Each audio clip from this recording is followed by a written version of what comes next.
Hi guys, Uncle Mike here again, our old porch dog. Finally got done with that project of the wagon that I was working on. Came out pretty good, or well, like I expected anyway. One thing I wasn't expecting is the amount of steering I have on it. I don't have quite as much as I'd like to. Let me turn the camera around and I'll show you the little wagon that I got. Let's see here. Okay. This is the wagon. It used to be a rack that fit on the back of a vehicle and you can throw your camping gear on. And what happened was it was a lot narrower than what I needed. So we had, at the time, put an axle right here through the centerpiece here and welded it in place. And we had 2 tires on it, you know, right here in the center, one on each side, and had a hitch out the one end of it. And I hooked it onto my lawn tractor, and it made a pretty nice little wagon for pulling stuff around the yard here. Well, you had to pretty much balance your load in the center, and that got to be kind of a pain, so I decided I'd make me a four-wheeled cart and something I can haul it to a wrecking yard and put an engine block onto it if I needed to, and it wouldn't collapse on me. It'd haul it pretty easy, and I believe this is probably going to handle that with no problem. It's a lot heavier than I expected it to be when I got done with it, but that's because of all the heavy metal.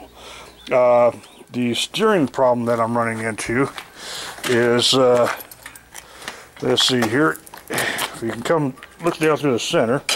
Let me get this darn strap out of the way here. What happens here, let's see, turn it this way.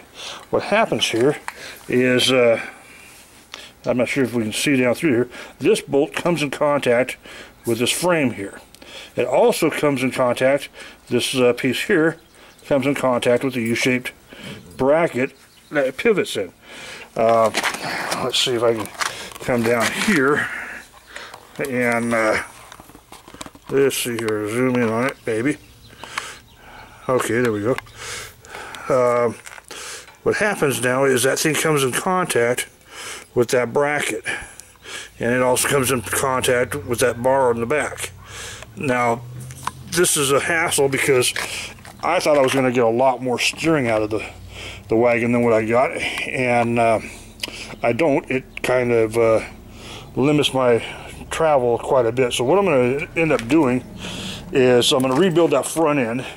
You come over here to my motorized bar stool, and the way I built the front end on it is I put them at a 45-degree angle, aiming back, figuring that was going to help me get more steering out of the cart. Well, it doesn't because of the center steering wheel. The things, you go so far, and your beam comes in contact. Well, where I'm at now, if I get that much steering out of that cart, I'm going to have plenty. But I won't have that. I don't get that much right now. And the way I look at it, if without having the steering column in the way here, that should pivot almost to a 45-degree angle. I mean 9-degree angle, whatever, off to the one side.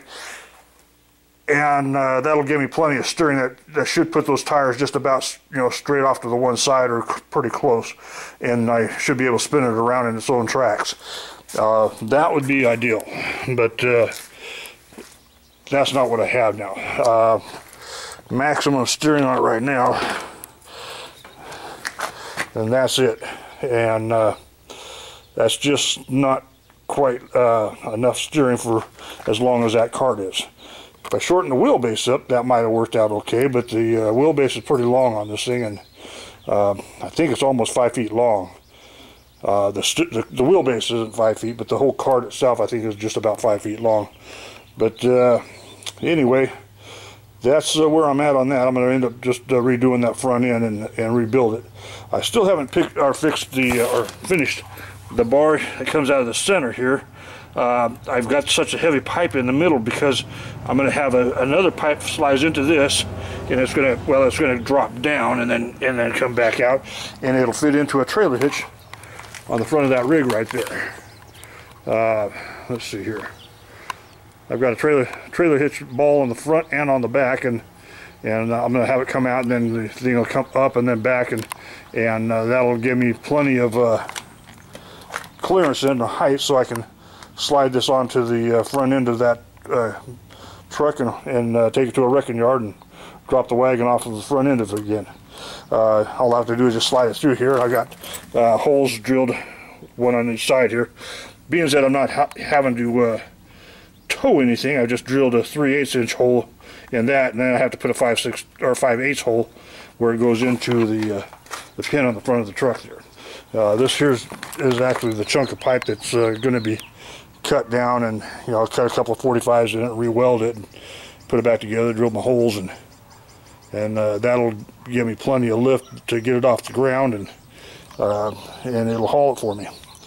So anyway, until next time, guys, talk to you later.